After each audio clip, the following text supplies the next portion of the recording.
Halo sahabat Miga, kali ini kita akan bercerita tentang Kerajaan Sriwijaya. Sriwijaya adalah kerajaan yang berkembang di wilayah bantaran Sungai Musi yang sekarang disebut sebagai Kota Palembang. Kerajaan ini didirikan sekitar abad ke-7 oleh Dapunta Hyang Srijayanasa. Kerajaan ini adalah kerajaan maritim pertama di Nusantara.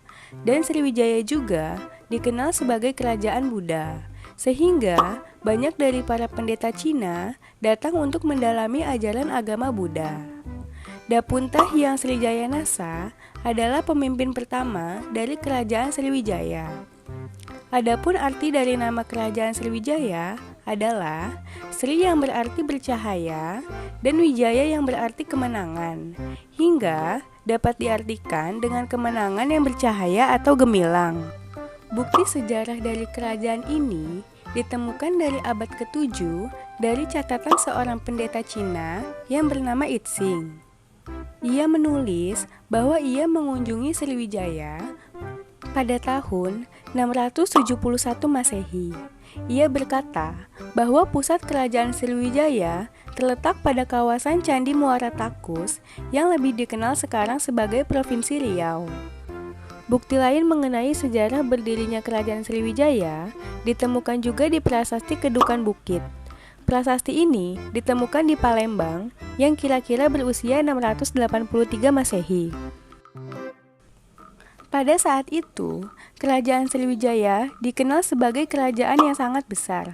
Di bawah kepemimpinan dari Dapunta Hyang Srijayanasa, dibuktikan dengan berhasilnya invasi kerajaan ini di Pulau Jawa.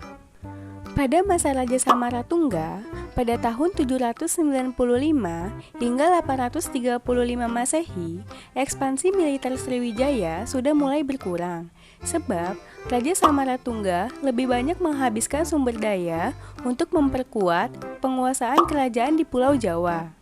Bukti keberhasilan kepemimpinan Raja Samaratungga bisa dilihat dari bangunannya Candi Borobudur yang sangat megah. Candi ini selesai pada tahun 825 Masehi dan masih bisa kita lihat hingga saat ini. Pada abad ke-9 sampai ke-10 merupakan masa keemasan bagi kerajaan Sriwijaya. Pada waktu itu, kerajaan Sriwijaya berhasil menguasai jalur perdagangan maritim Asia Tenggara. Bahkan, kerajaan Sriwijaya saat itu telah menguasai hampir seluruh kerajaan di Asia Tenggara seperti Sumatera, Jawa, Semenanjung Malaya, Kamboja, Thailand, Filipina, hingga Vietnam. Lebih dari itu, Sriwijaya menjadi pengendali rute perdagangan lokal dan mengenakan biaya bea cukai setiap kapal yang lewat. Hal ini karena Sriwijaya berhasil menguasai Selat Sunda hingga Selat Malaka.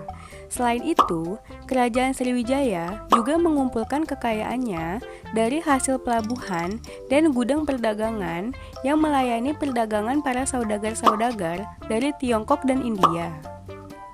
Keruntuhan dari kerajaan Sriwijaya bermula pada saat Raja Rajendra Chola yang merupakan penguasa kerajaan Chola Mandala menyerang kerajaan Sriwijaya pada tahun 1023 dan 1030 Masehi. Penyerangan ini bisa terjadi karena kedua belah pihak kerajaan tersebut bersaing pada bidang pelayaran dan perdagangan. Tujuan penyerangan tersebut bukan untuk menjajah, melainkan untuk meruntuhkan armada Sriwijaya. Keruntuhan ini membuat kondisi ekonomi Sriwijaya berlangsung melemah, sebab para pedagang yang sebelumnya berdagang di wilayah Sriwijaya semakin berkurang. Keadaan inilah yang membuat kekuatan militer Sriwijaya juga semakin melemah.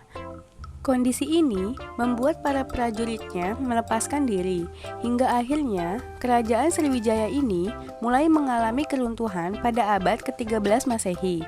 Nah, itu dia sedikit sejarah tentang kerajaan Sriwijaya. Sekian dari penjelasan Miga, terima kasih sahabat Miga.